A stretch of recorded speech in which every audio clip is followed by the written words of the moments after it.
Un ancien président est venu une fois dans mon village et a passé une nuit dans la maison de mon village. Il a dit au révérend « Je n'aime pas ces chaises ». Dans mon ignorance, je lui ai dit « Hé, mon ami, je ne suis pas politicien ». Il m'a demandé « Qu'est-ce que ça veut dire ?» Le Dieu que tu sers est plus grand que le gouvernement du Nigeria. Dis à quelqu'un « Le Dieu que tu sers est plus grand que le gouvernement du Nigeria ». En 1978, les serviteurs de Dieu ont tenu leur conseil dans mon village et j'ai invité un ami tout droit du Togo pour assister à ce conseil. Je l'ai emmené dans ma maison que je pensais être un palais. Je lui ai servi du kola nut, je lui ai donné à boire, je lui ai donné du star beer. Nous sommes allés au lieu du programme des hommes. J'ai insisté pour qu'il soit autorisé à saluer les frères et j'ai lutté pour qu'on lui donne le micro. Il s'est levé et a dit à la foule « Hommes et frères, je n'ai pas de salutation pour vous. J'ai une requête de prière. J'ai vu un prophète dans une grotte. J'ai vu une femme dans une grotte. Ce qu'il appelle maison est une boîte d'allumettes. Il a dit « Chaque fois que nous l'invitons au Togo, nous envoyons des véhicules à Bénin pour l'escorter jusqu'au Togo. » Tandis que je conduisais vers son village, j'attendais un bâtiment qui représenterait le Dieu qu'il prêche. Mais je l'ai vu dans une grotte. Cette foule peut-elle prier pour cet homme? Il n'a pas de maison. Je me suis mis en colère et je suis allé vers lui et je lui ai demandé « Qu'est-ce que tu penses faire ?» Il a dit « Je veux te réveiller de ton sommeil stupide. Réveille-toi. »« Hé, je ne suis pas un homme d'affaires comme toi. » Il a dit « Ce n'est pas vrai. Le Dieu que tu sers est plus grand que mes affaires. » Laisse-moi reformuler ce que j'essaie de dire. Quand tu commences à considérer l'ordinaire comme l'ultime, tu es sous une malédiction. Qu'est-ce que ça veut dire? Quand tu considères ce que mon ami appelait une grotte comme un manoir, tu es sous une malédiction. Il y a beaucoup de gens comme ça. Ils sont contents avec leur appartement d'une pièce, ils sont contents de partager l'espace avec des rats, des serpents et des cafards. Ils arrivent à partager l'espace avec eux. Cette nuit, je cherche ceux qui ont dit à Dieu « Emmène-moi au prochain endroit de ma vie ». Quelqu'un ici? Combien d'entre vous savent que la robe que vous aimez le plus, vous la portez tous les jours? Combien d'entre vous savent aussi que chaque homme riche que vous connaissez n'est qu'un ancien pauvre qui s'est fatigué d'être pauvre? Oui, monsieur. Y a-t-il quelqu'un ici qui est fatigué d'être pauvre? Oui, monsieur. Où est cette personne? Êtes-vous sûr? C'est pourquoi nous sommes ici. Israël a dit à Samuel « Nous avons été humiliés pendant 20 ans. Prie pour nous, demande à Dieu d'avoir pitié. » Y a-t-il quelqu'un qui me demandera de prier pour lui ou elle pour que Dieu ait pitié de vous? Certains d'entre vous ne savent peut-être pas que j'aimais les Range Rover d'occasion. Oh, j'en ai acheté 4 Range Rover Jeep d'occasion. Jusqu'au jour où ma femme m'a dit « Si tu ne peux pas acheter un Jeep neuf, j'arrêterai de voyager avec toi. » Quoi? Tu n'aimes pas ce grand Jeep? C'est un Jeep expansif, pas pour les petits garçons, pour les grands garçons. Elle a dit « Mais je veux du neuf. »« Hé, madame, ton mari est pasteur. » Elle a dit « Je ne sais pas ça. Je veux un Jeep neuf, sinon je ne voyagerai pas avec toi. » De temps en temps, il faut quelqu'un qui s'oppose à toi. Pouvons-nous aller à 1 Samuel, chapitre 1, verset 6? Que dit-il? « Et son adversaire aussi la provoquait. » Son adversaire la provoquait pour la rendre triste, parce que l'Éternel avait fermé sa matrice. Il la provoquait parce qu'elle était stérile. Il lui disait « Anna, tu es jolie, incroyablement jolie, magnifiquement jolie. Notre mari te donne une portion pour 5 personnes, mais tu es stérile. Tu as besoin de quelqu'un qui te secoue, qui te réveille de ce sommeil. Non, ne t'assieds pas. » C'est ce qu'il disait à cette femme.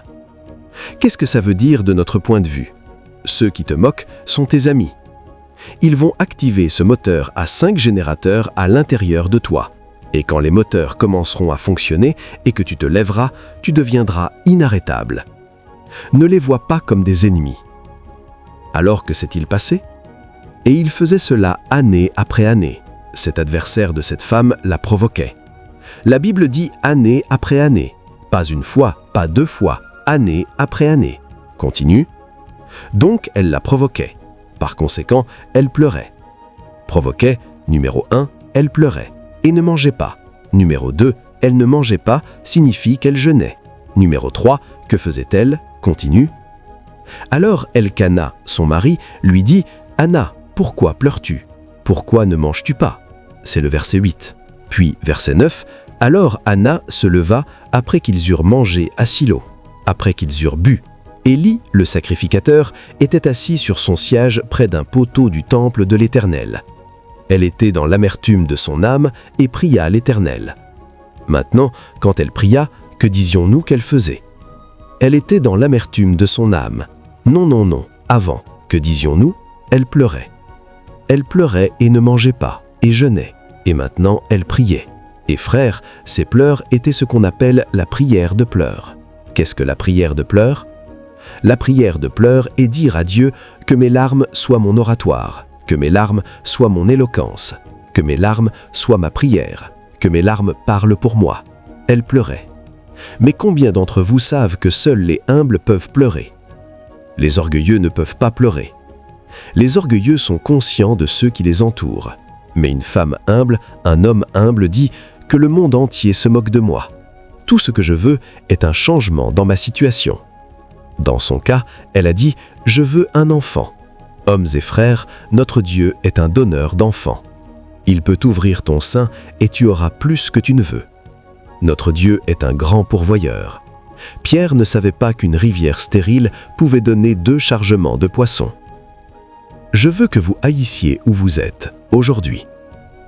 Ceux qui conduisent de grosses voitures, ce ne sont pas des hommes avec 5 lambes. Combien dont lambes ont-ils? N'est-ce pas 2? Je pensais qu'avoir une voiture neuve, c'était impossible. Je pensais ça. Un jour, un de mes cousins qui vit au Gabon est rentré et m'a vu avec une autre Jeep d'occasion. Il m'a dit « Mon frère, tu es né de nouveau. Et ce Dieu ne peut pas te donner une voiture neuve. » Moi, je ne suis pas né de nouveau et j'ai tellement de voitures neuves, ici même ce soir. Êtes-vous prêts à faire ce que Anna a fait? Elle a renoncé à sa nourriture. Elle a pleuré sa prière et puis elle a prié. Continue. Et elle a fait un vœu et a dit « Ô Éternel des armées, si tu veux bien regarder l'affliction de ta servante, si tu veux bien te souvenir de moi et ne pas oublier ta servante, et si tu donnes à ta servante un fils, alors je le donnerai à l'Éternel pour tous les jours de sa vie, et le rasoir ne passera pas sur sa tête. Je ne sais pas si tu sais que faire un vœu est aussi une forme de prière. J'ai dit à Dieu, si tu me bénis, je donnerai 180 000 naira chaque mercredi pour qu'il loue des véhicules pour ceux qui assistent à notre programme de ma poche et non pas compté comme partie de l'argent de la communion. Même pendant que ce programme dure, chaque jour je donnerai ces 180 000. Je ne sais pas quel vœu tu as fait à Dieu. Un général d'armée était assis à côté de moi pendant que nous quittions Lagos pour Port Harcourt. Alors que nous approchions de Port Harcourt, l'avion a baissé d'altitude et j'ai dit « Oh mes frères, priez, priez, priez. Oh, si on atterrit en sécurité, je donnerai tout l'argent que j'ai sur moi. » Et j'ai dit « Père, quelle merveilleuse journée. Laisse-moi atterrir en sécurité. » Nous avons atterri. J'ai demandé au général de sortir le pot. J'ai demandé au général de sortir le pot. Laisse-moi compter l'argent dedans. À ma surprise, il m'a dit « J'avais peur quand j'ai dit ça. » J'ai répondu et demandé « Tu veux dire qu'un général peut avoir peur ?» Il a dit « Mon ami, le général est un être humain. Il ne veut pas mourir. Quelle promesse as-tu faite à Dieu ?» Voyons le livre de l'Ecclésiaste 5.4. Ecclésiaste 5.4. Que dit-il? Quand tu fais un vœu à Dieu, ne tarde pas à l'accomplir, car il n'a pas de plaisir dans les insensés. Accomplis ce que tu as voué. Mieux vaut ne pas faire de vœu que de faire un vœu et de ne pas l'accomplir. Et ne dis pas devant l'ange que c'était une erreur. Pourquoi Dieu serait-il irrité contre ta voix et détruirait-il l'œuvre de tes mains? Détruis l'œuvre de tes mains. Jieul, peux-tu m'étonner de l'eau? Maintenant, la Bible dit, quand tu fais un vœu à Dieu et tu ne le rachètes pas. Dieu deviendra ton ennemi. Il détruira l'œuvre de tes mains. Y a-t-il quelqu'un qui m'écoute ce soir qui a fait un vœu il y a quelque temps et qui ne l'a pas encore racheté? Sois honnête avec toi-même. Ne mens pas à Dieu. N'est-ce pas effrayant? Maintenant, tu sais pourquoi tu souffres. C'est ce qu'on appelle une malédiction. Quand tu obliges Dieu à te combattre au lieu de te bénir. Quand tu obliges Dieu à détruire l'œuvre de tes mains. Combien d'entre vous, si je vous donne une autre chance, pourront racheter ce vœu? Quelqu'un ici, si je vous donne, disons, 3 jours, vous pourrez racheter votre vœu? Quelqu'un ici? Nous entrons dans une affaire sérieuse avec Dieu. Aujourd'hui est dimanche, demain est lundi, nous avons mardi, nous avons mercredi. Essayez de le racheter. Il y a eu une période où j'avais probablement différentes églises pour un montant total de 5 millions. Et un jour, Dieu m'a réveillé et a dit « Tout-Puissant, ne rachète pas ces vœux, sinon je cesserai de te bénir. » Levez la main et criez Alléluia, quelqu'un. Maintenant, allons au livre de Galates 3.13 et 3.14. Le livre de Galates 3. Il y a tellement de confusion sur la croix pour laquelle Jésus est mort. Christ nous a rachetés de la malédiction de la loi. Attends là, il ne nous a pas rachetés de toute malédiction. Il nous a rachetés de la malédiction de la loi. Qu'est-ce que ça veut dire? Il nous a donné la capacité, que nous appelons maintenant grâce, à obéir à la parole de Dieu une fois que tu as reçu Christ. Mais ça n'annule pas la malédiction de ton père. Pouvons-nous voir le livre de Proverbes 20.20 et le livre de Genèse 49, versets 1, 2, 3 et le livre de Genèse chapitre 9. Voyons, quiconque maudit son père ou sa mère, sa lampe s'éteindra dans les ténèbres obscures. Regarde en haut et regarde-moi. Ne discute jamais avec ton père. Ne combats pas ton père. Un jeune homme m'a appelé de Londres. Il est rentré de l'école et en entrant dans leur salon, il a vu son père battre sa mère. Il a soulevé son père et l'a jeté dehors de la maison, était sorti là et lui a donné la raclée de sa vie. Alors que l'homme mourait, l'homme lui a dit « Quand je mourrai, tu ne seras personne. Tu ne garderas aucun travail plus d'une semaine. Ton mariage ne durera plus d'une semaine. Rien que tu touches ne prospérera. » Et le père est mort. L'un des hommes qui ont posé ces choses à Biafra, le père l'a aussi maudit. Il y a quelque chose que je vais dire qui choquera beaucoup d'entre nous à Biafra. Nous n'avons jamais, à aucun moment, cherché Dieu. Il y avait ce sanctuaire où les gens allaient pour se rendre à l'épreuve des Baals. J'ai découvert à ma honte et à mon choc que l'homme derrière cette chose était un homme de mon village. C'était si bien conçu que beaucoup pensaient que des anges et des esprits étaient là. Les hommes étaient obligés de porter des vêtements blancs et les femmes aussi. Une belle musique était jouée et l'élévation était merveilleuse. L'homme m'a dit plus tard « Oh main, toute cette prétendue puissance de nos médecins traditionnels n'est pas puissance, c'est tout des trucs. » Et peu étonnant qu'en 1996, Dieu a dit à mon clan « S'ils ne font pas la paix avec lui, il fera de tout cet endroit un lieu désolé. » Mais cet homme a fait que tout Biafra adore les idoles comme Dieu. Avant que l'homme ne meure, il m'a vu une fois et a dit « Omer, viens, viens, viens, je veux... » C'est comme le jour où je suis allé et il m'a dit « Je veux te dire comment les malédictions ont été mises en scène. » Et j'ai dit « Eh, votre Excellence, je ne suis pas intéressé. » Il a dit « Non, quand tu signes, Dieu m'a demandé de te dire certaines choses. Oui, il est facile pour un oncle ou un père de faire venir une malédiction sur toi, mais tu as aussi un rôle à jouer. Peu importe ce que ton père a fait, voyons le livre d'Éphésiens chapitre 6, versets 1 à 3. S'il te plaît, ouvre. Tourne-y. Enfants, obéissez à vos parents dans le Seigneur. Obéissez à vos parents. Quand nous parlons de ton Père dans le Seigneur, nous parlons de l'homme qui t'a conduit à Christ. Quand nous parlons de ton Père spirituel, nous parlons de l'homme qui t'enseigne les principes spirituels. Quand nous parlons de ton Père biologique, nous parlons de l'homme qui t'a donné naissance. Quand nous parlons de ton beau-père, nous parlons du père de ta femme. Quand nous parlons de ton Père substitut, nous parlons de cet homme qui est soudain apparu et est devenu pour toi ce qu'un père peut être pour un homme. Cet homme peut venir de n'importe où. Dans mon cas, après la mort de mon père, je suis allé à Port Harcourt pour un examen. Quand je suis arrivé à Port Harcourt, j'ai vu des gens faire ce commerce de cartes. Si tu prends ceci, tu gagnes. Si tu prends ça, tu gagnes. Apporte l'argent. J'ai sorti tout l'argent que j'avais et je le leur ai donné. Ils ont joué les cartes et ont dit « Désolé jeune homme, tu as perdu, tu n'as rien gagné. » J'étais coincé. Depuis qu'ils m'ont escroqué en 1958, personne ne m'a plus escroqué. Je suis allé à l'école primaire et j'ai utilisé ma boîte comme oreiller. À ma surprise, l'archidiacre de l'église anglicane est venu et m'a vu seul dans une salle d'école primaire. Il m'a demandé « Jeune homme, que fais-tu ici ?» Je lui ai dit « Monsieur, viens, suis-moi. » Il m'a emmené chez lui. C'était ma première fois de dormir sur un pain blanc. C'était comme être au paradis. Tôt le matin, je me suis demandé « Comment vais-je récompenser cet homme ?» Je suis allé chercher de l'eau, remplir tout leur bidon et balayer tout le compound. Quand l'homme a découvert ce que j'ai fait, il m'a dit « Oh mon, je suis maintenant ton père.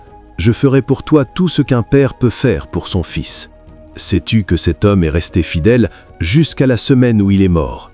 Il est venu vers moi avec beaucoup d'argent et je lui ai demandé « Monsieur, sais-tu que je ne suis pas un grand homme moi non plus? Je possède 3 jeeps. » Il a dit « Je sais, mais je suis toujours ton père. Utilise cet argent pour acheter ces jeeps et prends soin de toi. » Et il a dit quelque chose qui m'a touché. « Ceci pourrait être la dernière fois que tu reçois de l'argent de moi. » La Bible dit « Honore ton père et ta mère. » Est-ce que c'est le 4e commandement avec promesse? Le seul premier commandement avec promesse, afin que tu sois heureux et que tu vives longtemps sur la terre. Donc, si tu honores ton père et ta mère biologique, la Bible conclut il te sera bien. Bien dans tes affaires, bien dans ton mariage, bien dans tout ce que tu fais, bien dans tes relations. Continue, afin que tu vives longtemps. Donc, tu vivras longtemps juste en respectant tes parents, en prenant soin d'eux, en les soutenant et en les aimant. La Bible dit « Il te sera bien, et tu vivras longtemps ». Y a-t-il quelqu'un ici qui n'est pas en bon terme avec son père ou sa mère? Quelqu'un ici? Soyez honnête, c'est pour cela que nous sommes ici. Nous sommes ici pour briser cette malédiction et ce joug. Quelqu'un ici? Levez la main, n'ayez pas peur. Levez-la bien, que ce soit en ligne, car l'Esprit de Dieu est omniprésent. Quelqu'un qui a un problème avec sa mère, puis-je avoir que vous leviez la main aussi? Levez-la bien haut. D'ici 3 jours, faites la paix avec eux. Si vous ne pouvez pas aller là où ils sont, appelez-les, envoyez quelqu'un vers eux.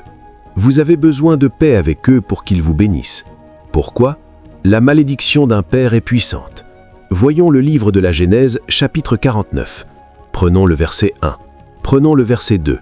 Et Jacob appela ses fils et dit « Rassemblez-vous, que je vous dise ce qui vous arrivera dans la suite des temps. Oui, rassemblez-vous et écoutez, fils de Jacob. Écoutez Israël, votre père. Ruben.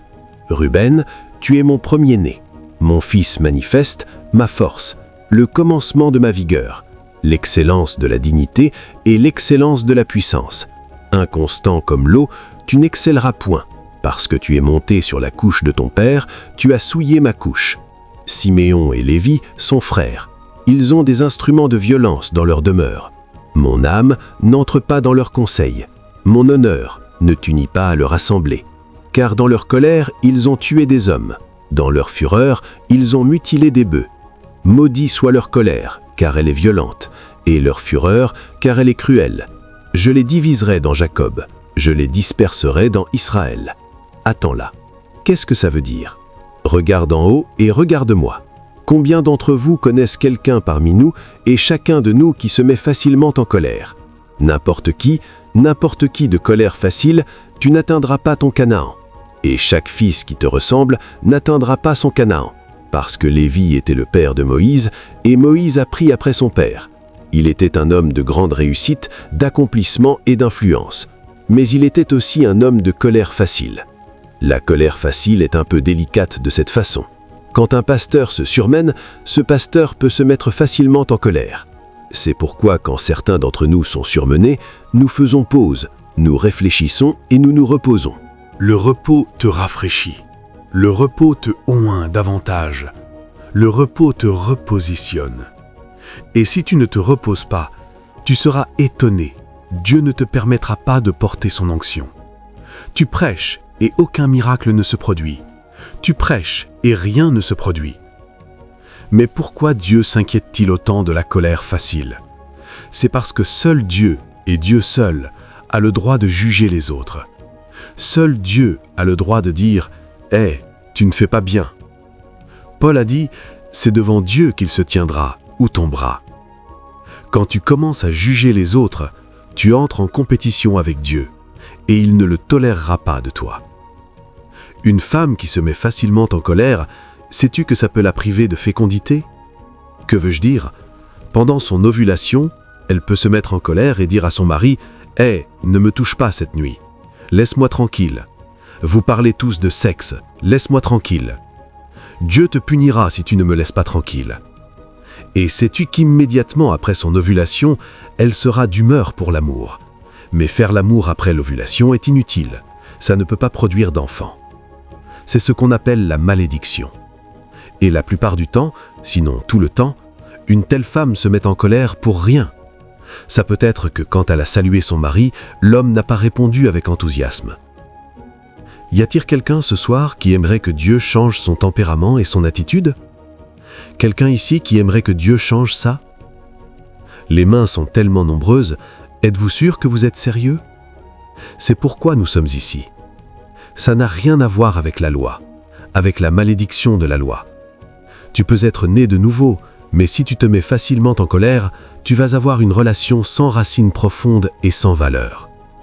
Ton homme peut se taire sans rien dire, mais tu seras choqué.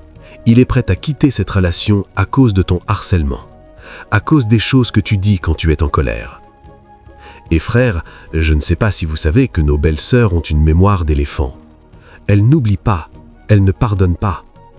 Quand tu menaces ta femme tous les jours et lui dis « Un jour je t'expulserai de cette maison », tu sais que je suis le propriétaire de cette maison. Garçon, oh garçon, tu déchires ta poche en morceaux. Chaque fois que tu lui donnes de l'argent pour acheter n'importe quoi, n'importe où, elle mettra une partie de cet argent de côté pour le jour de pluie que tu as menacé. Non, il y avait cette femme, malheureusement c'était une de nôtres, son mari la menaçait sans cesse. Un jour, le mari l'a menacée, et alors qu'elle quittait la maison en pleurant, elle est tombée sur son ancien petit ami qui était arrivé du Royaume-Uni ce matin-là. Et elle a dit à ce jeune homme « Depuis que tu m'as laissé, je n'ai pas trouvé un homme comme toi. L'homme avec qui je suis mariée m'insulte verbalement tous les jours.